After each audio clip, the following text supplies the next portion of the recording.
বেশ কয়েকদিন ধরেই সামাজিক যোগাযোগ মাধ্যম ফেসবুকে ছাত্র শিবির সভাপতি জাহিদুল ইসলামের একটি ছবি ঘুরপাক খাচ্ছে। মূলত ছবিটি ছিল মার্চ ফর গাজার ইসলামিক ফাউন্ডেশনের কনফারেন্স কক্ষের। এবার জানা গেল সেই ছবিটির পেছনের রহস্য।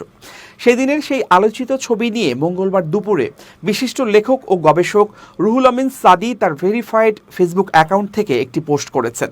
পোস্টে রুহুল আমিন সাদি লেখেন, ছাত্র শিবির সভাপতি জাহিদুল ইসলামের পেছনে দাঁড়িয়ে থাকার এই ছবিটি নিয়ে অনেকেই জানতে চেয়েছেন। তিনি লেখেন, মূলত ওই দিন দুপুরে মার্চ ফর গাজার দাওয়াতি মেহমান যারা তাদেরকে ইসলামিক ফাউন্ডেশনের কনফারেন্স কক্ষে জমায়েত হওয়ার জন্য অনুরোধ করা হয়েছিল, সেখানে জাহিদও অতিথি হিসেবেই এসেছিলেন।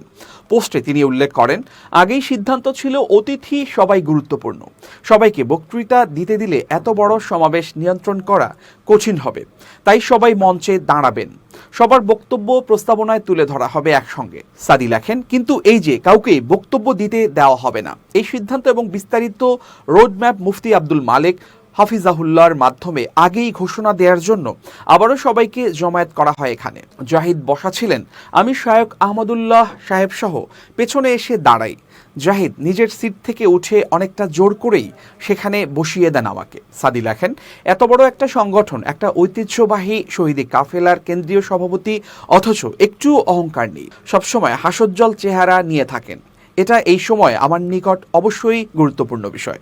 তিনি আরও লেখেন, রাজনৈতিক চেয়ার নিয়ে যখন কাড়াকাড়ি ধাক্কাধাক্কি হয়, এমনকি প্রেস রিলিজে নাম আগে পরে দেয়া না দেয়া নিয়ে খুনোখুনি পর্যন্ত হওয়াটা আমাদের রাজনৈতিক কালচার, সেই সময় এরকম একটা দৃশ্যের সাথে পরিচিত হওয়াটা অবশ্যই তাৎপর্যের দাবি রাখে।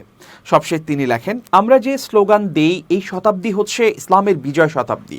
এই বিজয় আসবে এই বিনয়ী ও ডেডিকেটেড তরুণদের হাত ধরে, ইনশাআল্লাহ।